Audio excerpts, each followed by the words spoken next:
Next participant इच्छा। हम अपनी जान के दुश्मन को अपनी जान कहते हैं, मोहब्बत किसी मिट्टी को हिंदुस्तान कहते हैं, हिंदुस्तान कहते हैं। जो दुनिया में सुनाई दे उसे कहते हैं खामोशी, जो आंखों में दिखाई दे उसे तूफान कहते हैं।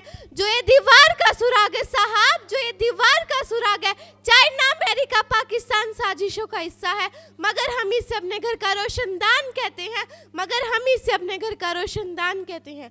यहाँ उपस्थित आप सभी को मेरा नमस्कार। मैं इच्छा करमवीर दहिया आज आप सभी के सामने देश प्रेम के उपलक्ष्य पर अपने विचारों का साझा करना चाहूंगी। आज़ादी, आज़ादी का असली मतलब वही समझ सकता है जिसने कभी गुलामी की हो। हम बहुत सौभाग्यशाली हैं कि हम एक स्वतंत्र भारत में जन्म मिला। यूं तो आज़ादी की लौ 1857 में ही जल चुकी थी, जो वारशिल बनकर 1947 में हमारे भारत देश को आज़ाद कराई।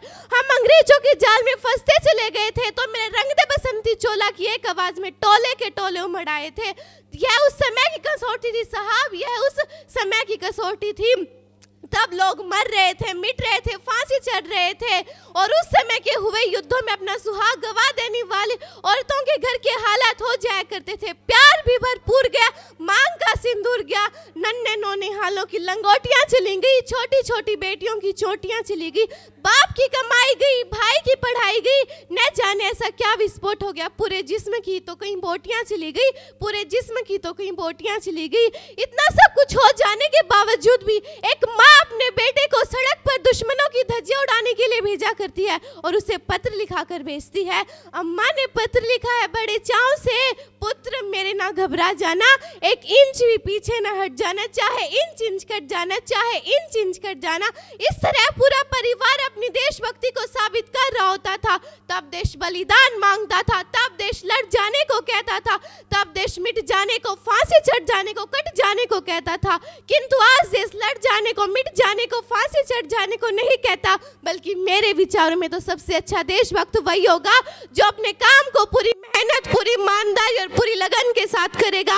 मैं नहीं मानती कि फेसबुक और व्हाट्सएप की डीपी को 3 रंग में रंग नहीं हमारी सच्ची देशभक्ति है, या आपके विचारों में साल में 2 बार झंडा लेके घूमना ही हमारी सच्ची देशभक्ति है। तो मैं पूछना चाहूंगी, ट्रैफिक की छांव में नंगे पांव वो बच्चा जब अपने झंडों को बेच रहा होता है तो क्या आप उसे उसकी देशभक्ति कहेंगे? जी नहीं, यह उसकी देशभक्ति नहीं है, उसकी पेट की शक्ति है जो उसे ऐसा करने पर मजबूर कर रही है। क्योंकि ना हम मस्जिदों को जानते हैं, ना हम शिवालयों को जानते हैं, हम तो पेट के भूखे हैं जनाब। सिर्फ और सिर्फ भोजन के निवालों को जानते हैं, सिर्फ और सिर्फ भोजन के निवालों को जानते हैं। हर देशद्रोही के जीवन में लाने वाला तूफान है हमारी सच्ची देशभक्ति, ताकि हर देशद्रोही यह समझ सके अगर तू परिंदा है तो ये आसमान तेरा है, अगर तू दरिंदा है तो ये शमशान तेरा है। भाईचारे से रहना है तो रह जमीन पर, वरना कब्र भी तेरी और कब्रिस्तान भी तेरा है, वरना कब्र भी तेरी और कब्रिस्तान भी तेरा है। इसमें KKHD, इसमें KKHD, इसमें KKHD। KKHD है क्या? अरे आपको नहीं पता किसमें कितना है दम। दुनिया के सामने अपना टैलेंट लाने के लिए सबसे अच्छा टैलेंट जो है, इनका नंबर क्या? 9041 733 733।